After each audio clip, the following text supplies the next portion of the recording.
यांना शिवसेनेतर्फे अधिकृत उमेदवारी देण्यात आली आहे। उद्धव बाळासाहेब ठाकरे यांच्या पक्षातर्फे दक्षताताई हे निवडणूक लढवित आहेत। तर आपण आता दक्षताताईंना भेटणार आहोत। नमस्कार दक्षताताई तांबे। निवडणुकीच्या रणधुमाळीला सुरुवात झाली आहे, निवडणुकीच्या रणांगणात उतरला आहात। तर पहिल्यांदा तुम्ही तुमचा परिचय म्हणून काय करू? माझा परिचय, मी सौ दक्षता भावेश तांबे, शिवसेना उद्धव बाळासाहेब ठाकरे पक्षातर्फे, चिन्ह आहे माझं मशाल, मी निवडणूक लढवत आहे। आणि माझा परिचय, शैक्षणिक परिचय असा आहे की मी BSc hotel and tourism management केलेला आहे।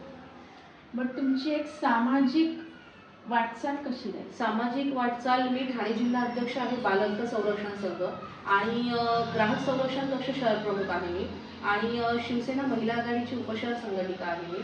तर मी सतत कार्यरत असते।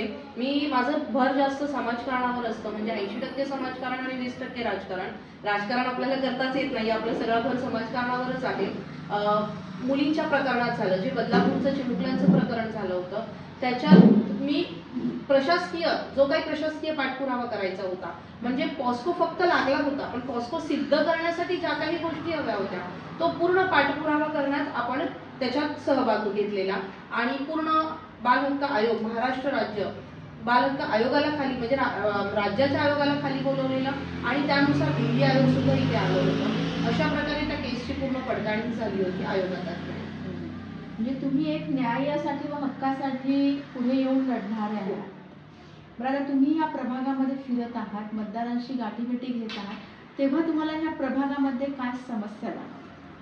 बदलापूर गावात प्रचंड समस्या आहेत, गार्डनच्या समस्या आहेत, नाल्याच्या समस्या आहेत, बाकीच्या म्हणजे इथे गार्डनच नाही। गार्डनच्या नावावर भरपूर काही निधी आलेले आहेत, पण गार्डन कुठे आम्हाला दिसत नाही आहे। पुन्हा जे ड्रेनेज लाईन आहेत, म्हणजे पालिकेतर्फे, पालिकेकडून सगळे OCs येत आहेत, NOCs येत आहेत, पण जी ड्रेनेज लाईन आहे ती ड्रेनेज लाईन कुठे संपते, कुठे चालू होते ते बदलापूर गावात काही कळतच नाही। ही समस्या पूर्ण बदलापुरातच आहे म्हणा। दुसरी गोष्ट अशी आहे की इथे एक वेल नोन हॉस्पिटल नाही आहे, जे हॉस्पिटल गरजेचं आहे ते नाही आहे। इथे शाळांची समस्या प्रचंड आहे। इथे बघायला गेलं तर अजून प्रचंड समस्या आहेत। तर आपण निवडून आलो तर त्या सगळ्या समस्यांवर काम करण्याची प्रचंड इच्छा आहे, आणि जे आपण लॉंग लाईफ काम करतोच आहे। आता निवडणुका आल्यात म्हणून काम करणारी व्यक्ती मी नाही आहे। मी सतत 7 वर्ष कार्यरत आहे, मी 7 वर्ष सतत ही कामं करते आहे, आणि माझ्या मागणीनुसार खूप काही गोष्टी इथे झालेल्या आहेत। स्पीड ब्रेकरचं काम, इथे बदलापूर गावात चिंतामणी चौकात एक 9 वर्षाच्या मुलीचं ऍक्सिडेंट झालं होतं नवरात्रीमध्ये। तर त्या मुलीचं ऍक्सिडेंट, अशी सुसाट गाडी आली आणि त्या गाडीने ऍक्सिडेंट झाल्यामुळे त्या मुलीच्या पायात रॉड टाकावा लागला। लिटरली त्या मुलीची अवस्था बघून खूप प्रचंड वाईट वाटलं। तर त्याच्यानुसार आपण आयोगातर्फे पण फॉलोअप घेऊन, पक्षातर्फे फॉलोअप घेऊन सगळ्या गोष्टींचं काम पालिकेनेही सहकार्य केलं, आणि इथे स्पीड ब्रेकर लावण्यात आले बदलापूर गावात। दुसरी गोष्ट अशी आहे की इथे पिण्याच्या पाण्याच्या टाकीची समस्या होती। बदलापूर गावात 2 टाक्या होत्या, ज्या बदलापूर हायस्कूलच्या समोर आहेत। त्यापैकी एक टाकी पूर्ण मोडकळीस आली होती, त्याला 7 वर्ष ती टाकी बंद होती। आपण 9 जानेवारी 2023 पासून फॉलोअप घेऊन ऑगस्ट 2023ला त्या पूर्ण फॉलोअपचं काम पूर्ण झालं, आणि आपल्याला मजिप्रातर्फे लेटर मिळालं की तुमच्या मागणीनुसार टेंडर काढून, दक्षता तांबे यांच्या मागणीनुसार टेंडर काढून या टाकीच्या कामाला सुरुवात होत आहे, अशा प्रकारचे पत्र आपल्याला आले, आणि त्याच्यानुसार टाकीच्या कामाला सुरुवातही झाली। त्यामुळे थोड्याफार प्रमाणात का होईना पण बदलापूर गावची पाण्याची समस्या कुठेतरी थांबली। पण आता तुम्ही हा सगळा हे करत असताना तुम्हाला, म्हणजे राजकीय सामाजिक तुम्ही कामं करत असताना तुम्हाला सगळ्यांतर काय अनुभव आले? अनुभव तर प्रचंड आले, कारण का काम करणाऱ्या माणसाला आणि चांगलं काम करणाऱ्या माणसाला प्रचंड अनुभव येत असतात। काम करत असताना प्रचंड, म्हणजे सगळ्यांनी सहकार्यही होतं, काही जणांचं पाय खेचण्याचेही प्रयत्न चालू होते, जी कामं चांगली आहेत ती होऊ नये यासाठी सुद्धा प्रयत्न चालू होते, पण तरी सुद्धा त्याच्यावर मात करून, त्याच्यावर सगळ्यांच्या सहकार्याने जे झालेलं काम होतं त्याच्यावर मात करून आपण ते पुढे केलं। बरं, तुम्ही इथल्या प्रभागावरती समाधानी आहात का? किंवा इव्हन तुम्ही तुमची जी कामं करत आहात, सामाजिक कामं करत आहेत, त्या सामाजिक कामांवरती तुम्ही समाधानी आहात? मी जेवढी कामं केली आहेत आजपर्यंत, म्हणजे मी TOD मीटरचा आपल्या बदलापुरात प्रचंड प्रमाणात मोठा मुद्दा होता, स्मार्ट मीटरचा। तर तो मुद्दा पहिला शिवसेना ग्राहक संरक्षण कक्ष, म्हणजे दक्षता तांबे, किशोर पाटील यांच्या मार्गदर्शनाखाली दक्षता तांबे यांनी, म्हणजे मी स्वतः, आपण तो मुद्दा पहिला घेतला होता की स्मार्ट मीटर हे लोकांसाठी खूप मोठी समस्या झालेली होती। एक स्मार्ट मीटरमुळे लोकांची प्रचंड बिले येत होती, खूप आपल्याकडे तक्रारी आल्या होत्या. तो मुद्दा पहिल्या बदलापुरातून आपण तिथे घेतला आणि त्याच्यानंतर महाविकास आघाडीने आम्ही आंदोलनही केलं. आंदोलनावर यश आलं. त्याच्यानंतर काटकर साहेब जे आहे, काटकर साहेबांनी स्वतः त्यांच्या लिखित स्वरूपात आपल्या लेटरहॅडवर लिहूनही दिलं की जोपर्यंत लोकांचं कन्सर्न नाही, लोकांची परमिशन नाही, तोपर्यंत तो मीटर लावला जाणार नाही. तर तो मीटर बसू नये यासाठी सुद्धा आपण भरपूर प्रयत्न केले आणि मी माझ्या प्रभागात जेवढा प्रयत्न मला करता आला तिथे मी मीटर लावून दिले नाही. जिथे लावलेले होते तेही मी काढून घेतले.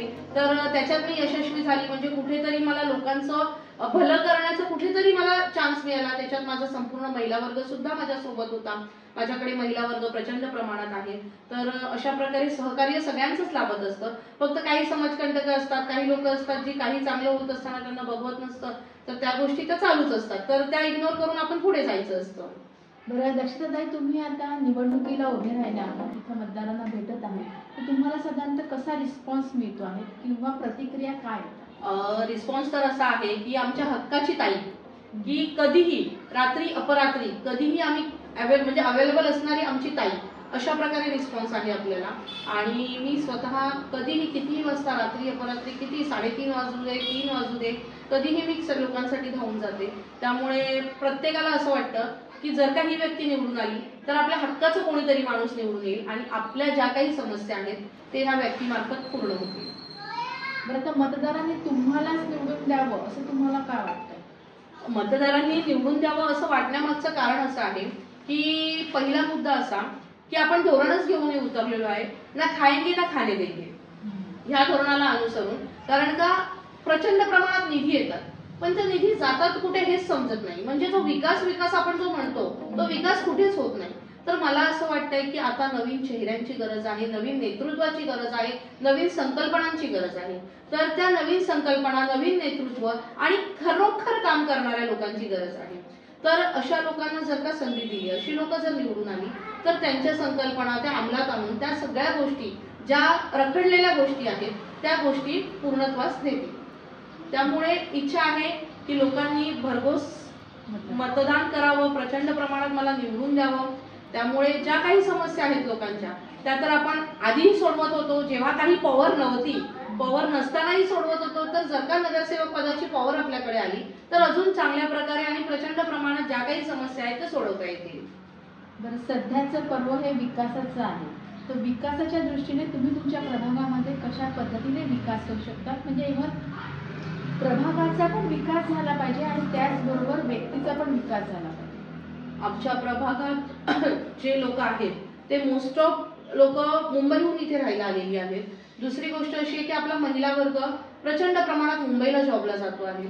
तर पहिला मुद्दा असा आहे की मला महिला सक्षमीकरण करायचंय. म्हणजे माझ्या महिलांसाठी बदलापुरातच किंवा इव्हन बदलापूर गावातच अशा काहीतरी सोयी सुविधा उपलब्ध करून द्यायच्या की जेणेकरून त्यांचं उदरनिर्वाहाचं साधन इथेच होईल. जेणेकरून की ट्रेनने एवढ्या जाणार, त्या बिचारा रात्री 8-8-8:30ला घरी येणार, त्याच्यानंतर त्या जेवण बनवणार, पुन्हा सकाळी उठून 5-5:30ला त्या निघून जाणार. तर हे बघून कुठेतरी यातना होतात मनाला. त्यावेळी असं वाटतं की माझ्या महिला वर्गांना किंवा बदलापूर गावात माझा जेवढा महिला वर्ग आहे त्यांच्या उदरनिर्वाहाचं साधन काहीतरी इथेच असावं. यासाठी महिला सक्षमीकरणासाठी काम करण्याची माझी प्रचंड इच्छा आहे. तर तुम्ही एवढ्या धडाडीच्या कार्यकर्ते आहेत, डॅशिंग कार्यकर्ते आहेत, एवढे मोठे मोठे विषय तुम्ही हाताळले आहेत आणि ते संपूर्णत्वास नेलेले आहेत. बरं, हे सगळं असताना आता 2 डिसेंबर रोजी मतदान होत आहे, तर तुम्ही एक मतदारांना काय आव्हान करू इच्छिता? मतदारांना एकच आव्हान आहे की बाबासाहेबांनी आज संविधान दिन सुद्धा आहे, त्या संविधान दिनाला अनुसरून मी फक्त तुम्हाला एक संदेश देऊ इच्छिते जो बाबासाहेबांचंच वाक्य आहे की मतदानाचा अधिकार हा तुम्हाला मिळालेला सर्वोत्कृष्ट अधिकार आहे. हा अधिकार जर तुम्ही पैशावारी विकाल ना तर तुमच्यासारखे मूर्ख हे तुम्हीच असाल. त्यामुळे माझं मतदारांना एकच सांगणं आहे की आज तुम्हाला 5 दिले जातील, 3 दिले जातील, 10 दिले जातील, तर त्या 5, 3, 10 मध्ये तुम्ही अडकून राहू नका. 5, 3, 10 पेक्षा तुमचं 5 वर्षाचं फ्युचर बघा. आज तुम्ही जर का त्या 5, 3, 10ला भुलला नाहीत ना तर तुम्ही हक्काने बोलू शकता की बाबा तुला आम्ही प्रभागात वापरून घेणार 5 वर्ष. पण जर का 5, 3, 10 मध्ये तुम्ही अडकलात ना तर तुम्ही त्या नगरसेवकाला प्रभागात वापरूनच घेऊ शकत नाही. त्यामुळे माझं मतदारांना एकच विनंती आहे की तुम्ही प्लीज ह्या पैशांच्या याच्यात विकले जाऊ नका, कारण का बाबासाहेबांनी 2 वर्ष 11 महिने 18 दिवस स्वतःचे म्हणजे असे घालवले की आम्हाला लहानपणापासून सांगण्यात आलं आमच्या घरातून की बाबासाहेबांनी काय काय केलं. तर अक्षरशः पावाच्या तुकड्यावर त्यांनी ते संविधान लिहित असताना सुद्धा आपलं आयुष्य काढलं. तर मला एकच विनंती आहे की जर का बाबासाहेबांनी एवढे कष्ट घेतले संविधान लिहिण्यासाठी आणि त्या संविधानातून आपल्याला जो अधिकार मिळाला मतदानाचा, जो फक्त सावकारांना होता, तो जो अधिकार आपल्याला मिळाला ना, तर त्या अधिकाराचा पुरेपूर प्रत्येक समाजाला मिळालेला तो अधिकार आहे. त्यामुळे प्रत्येक समाजाने त्या अधिकाराचा, मतदानाच्या अधिकाराचा पुरेपूर योग्यरित्या वापर करावा आणि योग्य मतदारालाच योग्य व्यक्तीलाच निवडून द्यावा. 2 डिसेंबर रोजी सर्वांनी मतदानासाठी बाहेर यावे आणि मतदान करावे, आपले हक्क बजवावा, हेच तुम्हाला इथून सांगायचं आहे. हो, मला अजून एक थोडं बोलायचं होतं की बदलापूर गाव हे महाराजांच्या आणि बाबासाहेबांच्या पदस्पर्शाने पावन झालेली भूमी आहे. तर इथल्या प्रत्येक मतदाराला एकच सांगायचं आहे की बाबासाहेबांनी आणि महाराजांनी आपल्या म्हणजे महाराजांनी स्वराज्य मिळवून दिलं आपल्याला, त्यामुळे आज आपण आहोत.